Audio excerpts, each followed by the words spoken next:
And we are back, ladies and gentlemen. Thank you for joining me today. And it is our second hour. And in this second hour, to kick that off, we're going to be talking to a good friend of mine from Chicago. He is the editor and part owner of the Illinois Review. If you live in Illinois, I recommend highly that you subscribe to his page on Facebook and other social media platforms. If you want to find out about the dirt that's happening in Illinois and our politicians, you want to subscribe to Illinois Review. I have Scott Kaspar on the line, and he is assisting the great Rudy Giuliani, who is part of the Real Talk Nation. Scott, are you there? I am. Good to be here, Peggy. Thank you so much. So, without further ado, I've been telling people that you're going to be calling in. People are highly anticipated what you have to say about this. I call Bolshevik on this one, since we can't say the actual word in the station. We made up a word and we call Bolshevik on this one. That's a good one, Peggy. I like that. I like it. So tell us what's happening.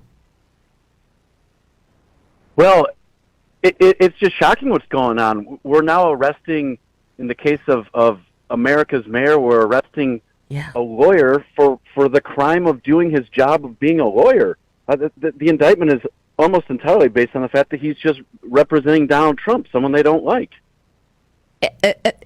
This is the sad thing about it. When I tell people on Facebook, and Lord, I have been inundated with the crazies on the left. You know, Orange Man is going to prison, Orange Man going to prison, but they don't understand. What they don't get, Scott, is if they can do this to a billionaire, a Caucasian billionaire, if they can do this to him, what do you think they're going to do to you?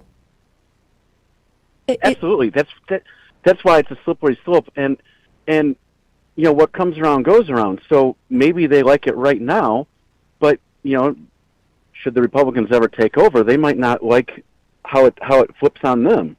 Yeah. So, have you had a chance to speak to America's mayor about this? And I know you cannot talk about the case. We know this, but I found so many holes in this indictment. It's not even funny. And I'm trying to figure out. And I'm not a lawyer, but I'm pretty educated and I'm pretty smart for my age. But I'm trying to figure out how you're going to hit them with a RICO on a state level, and this is a federal election. How is that possible? Well, that's a good argument too. The whole thing of RICO, you know, that's racketeering. It was intended to catch mobsters where there's a criminal enterprise, and what they're alleging here is just absurd. You have a whole bunch of people who Rudy Giuliani hasn't even met. Yeah. And somehow they're all in a conspiracy together to steal the election and cause insurrection, I guess. But it's absolutely absurd, the whole thing. And I think where it really falls apart, the whole thing falls apart, but I think where it really, really falls apart is they've indicted this Illinois Lutheran minister. Reverend Lee. He's part of the plot. Yeah. And Rudy Giuliani has never even met this man. And guess what? Somehow they're in a criminal enterprise together. And guess what I found out too? He was passing out palm cards and door knocker and door hangers and talking to his congregation about voting for Trump. He had nothing to do. They never met the man. They never met him. Reverend Lee has not met Giuliani in person. He hasn't met Trump. How in the heck? And then it comes down to also, which is really funny, my campaign advisor, who was Kanye West's publicist, they got her too. Yes, Trevian. Yeah. And so this is really kind of so funny, because in any sane person reading this would just you can't make this up. It's so crazy. But you have, if you remember, there was an election judge as a mom and a daughter, and the mom was Ruby Freeman. Yes, I remember. And her daughter was Shay Moss. Yes. And they were the ones who, when the water, the pipe burst, so they said. Then suddenly they pulled out the suitcases and they were stuffing ballots. And, yes. I mean, it was just it was unbelievable what was going on.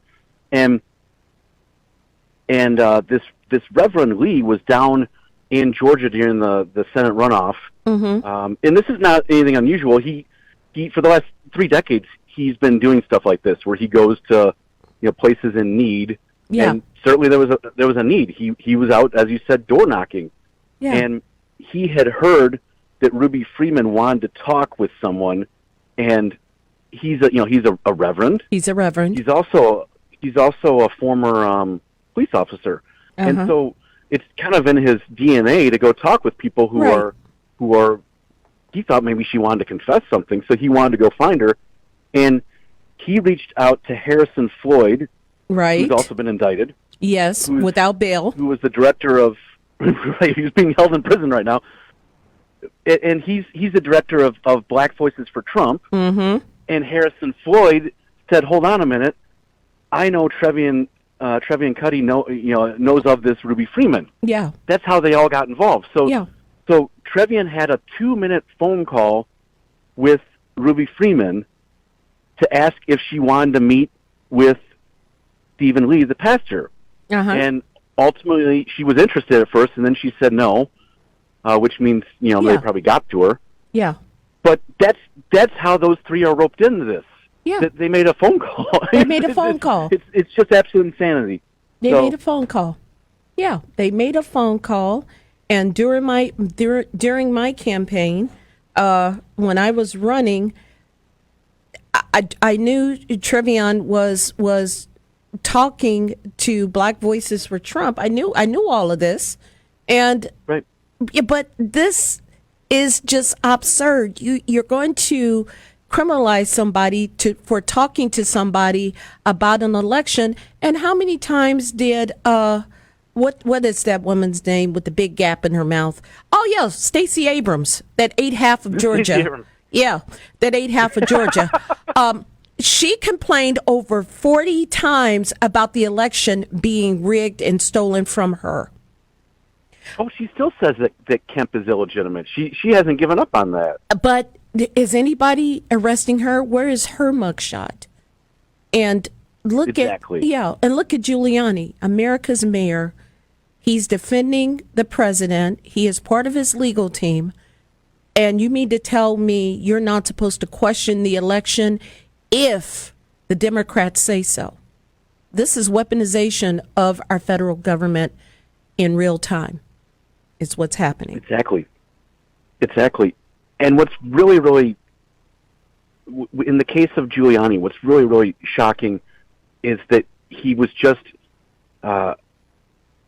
zealously advocating for his client, which is what lawyers are required to do under the ethical rules. Right. And Trump has a constitutional right to a lawyer as a defendant, and Giuliani was that lawyer. And here we're now criminalizing because Giuliani took on that matter, and the stuff he did, you remember he went and met with different legislatures and put forth evidence of the corruption and the illegal ballots and all that stuff, and then they were filing recount petitions, and these are ordinary things that you do when you're contesting elections.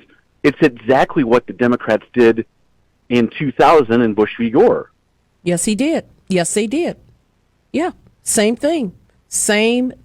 But because it's Trump, he is not allowed to ask questions or question the outcome of this election. Can you stick around for another segment, Scott?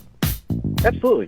Okay. Folks, we're going to come right back with Scott Kaspar with Illinois Review and on the inside information with